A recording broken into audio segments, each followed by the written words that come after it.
ఈరోజు సుప్రీంకోర్టులో ఎస్సీలకు సంబంధించిన రిజర్వేషన్లు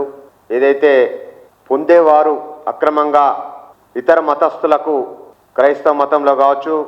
అదేవిధంగా ముస్లిం మతంలో వెళ్ళి ఆ మతంలో వండుకుంటూ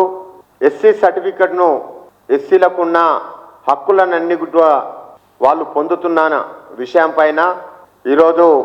సుప్రీంకోర్టు న్యాయమూర్తులు శ్రీ పికే మిశ్రా గారు, అదేవిధంగా మన్మోహన్ గారు చారిత్రాత్మకమైన తీర్పుని ఈరోజు వారు వెలువరించడం జరిగింది. ఏదైతే సుప్రీంకోర్టులో వచ్చిన తీర్పును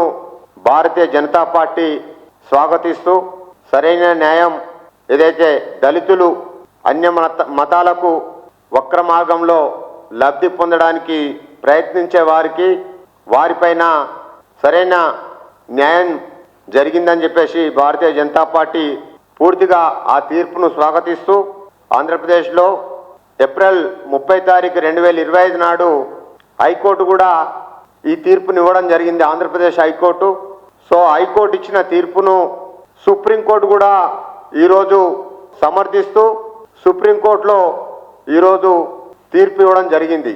ఈ తీర్పు ముఖ్య ఉద్దేశం ఏంటంటే ఈ దేశంలో ఉన్న ఎస్సీ కులాలకు సంబంధించిన ప్రతి ఒక్కరు కూడా హిందూ మతంలో కావచ్చు, సిక్కు మతంలో కావచ్చు, బౌద్ధ మతంలో కావచ్చు, ఈ మతంలో వండుకుంటూ ఆల్టర్నేట్గా మరొక మతానికి వారు క్రైస్తవ మతం కావచ్చు, ముస్లిం మతంలో మత మార్పులు జరిగి వాళ్ళు అక్కడ లబ్ధి పొందుతూ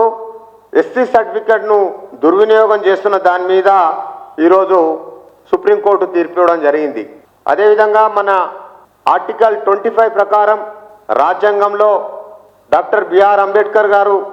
ఆ రోజే నిర్వహించిన రాజ్యాంగ విషయంలో పూర్తిగా ఆర్టికల్ 25లో ఎస్సీలకు